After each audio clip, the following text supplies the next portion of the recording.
Welcome to coding for dev. तो आज की वीडियो में आपको बताऊंगा CSS मॉड्यूल्स और उसके स्कोप डिस्टार के बारे में, वो भी डिटेल में एक्सप्लेन करूंगा। तो सबसे पहले जानते हैं व्हाट इज CSS मॉड्यूल्स। तो CSS मॉड्यूल्स एक वे है जो हम राइट करते हैं इसमें CSS, वो भी स्कोप लोकली कंपोनेंट में यूज करके। तो इसमें क्या करना पड़ता है, हमको इंपोर्ट कराना पड़ता है उनको। तो हम ये प्रिवेंट करती है स्टाइल के नेम कोलिजन को।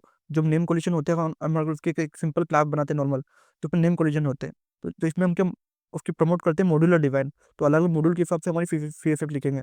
तो जब हम रेगुलर CSS लिखते हैं हम रिएक्ट में, तो हम उसको ग्लोबल बाय डिफॉल्ट यूज करते हैं।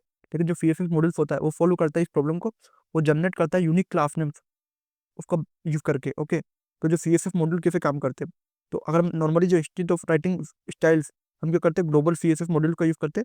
ये हमको अलाउ करता है राइट मॉड्यूल्स इन CSS। ओके, तो जो फाइल नेम जो हम इंपोर्ट कराते हैं वो ऑब्जेक्ट के फॉर्म में, उनको कंपोनेंट में यूज करते हैं। तो इसका एग्जाम्पल बताऊँ, तो मैंने मान लो बटन नाम का मेरे पास एक कंपोनेंट है, तो उसकी मुझे CSS देनी है। तो मैं क्या बनाऊंगा, उसको button dot modules dot CSS नाम की एक फाइल बनाऊंगा। उसमें मैं उसकी जितनी भी CSS है, जो मेरे बटन डॉट JSS है, उसकी CSS में कैसे लिखूंगा, डायरेक्टली इस मॉड्यूल में लिख सकता हूँ। ओके, तो इससे क्या होगा, जो स्टाइल्स डॉट बटन है एक यूनिक है, और ये ऑटो जनरेट करेगा बटन उसके, मतलब ये पार्स करेगा डाटा ऑटोमेटिकली। तो ऑटोमेटिकली जो इसका जो बटन डॉट मॉड्यूल है वो क्रिएट करेगा। अगर दो बटन भी होंगे ना, तो ये उसको सेम क्रिएट करेगा उसके यूनिक वैल्यूज, ताकि उसमें कंफ्यूजन ना हो पाए कि वो CSS किसकी है। तो हर मॉड्यूल के हिसाब से उसकी उसकी CSS लगेगी। ओके, तो हम CSS मॉड्यूल का यूज क्यों करते हैं। पहला इसका फीचर है कि स्कोप्ड होता है स्टाइल्स, जो भी ईच क्लास नेम रहते हैं उसके लोकल में कंपोनेंट उसको प्रोवाइड किए जाते हैं, और उसमें नेम कंप्लीट नहीं होता। जो भी हम यूज करते हैं क्लासेस को, लाइक कंटेनर्स डिफरेंट फाइल्स में, तो वो उसमें क्या उसकी कन्फ्लिक्ट नहीं होंगे, नेमिंग कन्फ्लिक्ट।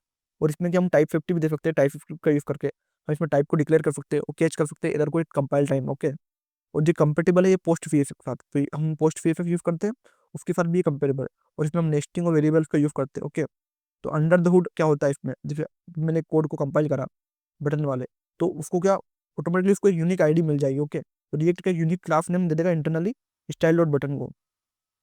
तो इसका जो फोल्डर स्ट्रक्चर कैसा होगा, आपने कंपोनेंट बनाया, आपने बटन नाम का कंपोनेंट बनाया, आपने बटन डॉट जेएसएफ दिया उसको उसकी रिएक्ट के कोड लिखने के लिए, और आपने button dot module dot CSS को फाइल बनाई, जिसमें आपने उसको क्या करना है, इच कंपोनेंट को उसको खुद का मॉड्यूल डॉट CSS फाइल देना, ताकि उसका जो CSS है वो क्लियर रहे और ऑर्गेनाइज फॉर्म में रहे। और उसका जो पर्टिकुलर CSS इनके फुल है, जो पर्टिकुलर हमारे कंपोनेंट है उसके लिए। इसकी लिमिटेशन क्या है, इसमें जो ग्लोबल स्टाइल करती है, वो जब एक रेगुलर CSS यूज करते हैं तो इंजेक्ट कर सकते हैं ग्लोबल स्टाइल एक्सप्लिसिटली। और हम इसमें मीडिया क्वेरीज और थीमिंग का भी यूज कर सकते हैं, जिसमें हमको रिक्वायर करना है कंसिस्टेंट स्ट्रक्चर, पूरी हमारी लाइब्रेरीज टेलविन और SCSS का यूज करते हैं, तो उसका भी हम यूज कर सकते हैं। और इसमें हम एनिमेशन और की फ्रेम दे सकते हैं, जो की फ्रेम रहता है जिसमें हम ग्लोबल स्कोप केयरफुली मैनेज कर सकते हैं नेमिंग के हिसाब से। कब हमको यूज करना चाहिए CSS मॉड्यूल का, जब हमारा small size to medium size project बना है, तब हमको इसका यूज करना चाहिए। जब हमको क्रिएट रिएक्ट का यूज कर रहे हैं बंडलर बनाने के लिए, तब हम इसका यूज कर सकते हैं।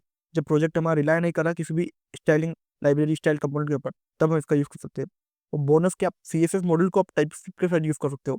इसके लिए एक क्लास आती है typing for CSS module loader, इसका यूज कर सकते हो। तब क्या टाइप पे क्या हो कि टाइप की 50 हो जाएगी, तब कुछ डिक्लेरेशन आप करोगे उसमें कुछ भी एरर आएगा और रन टाइम पे आप देख सकते हो।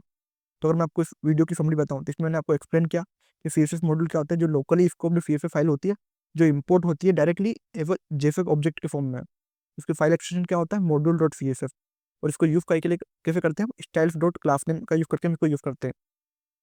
इसका बेनिफिट क्या है, अवॉइड करता है ग्लोबल स्टाइलिंग पोल्यूशन और इजी टू मैनेज है। ओके, तो अगर आपको इस वीडियो में रिलेटेड कुछ भी डाउट है, कोई CSS मॉड्यूल से रिलेटेड और स्कोप स्टाइल से रिलेटेड, तो आप कमेंट कर सकते हो।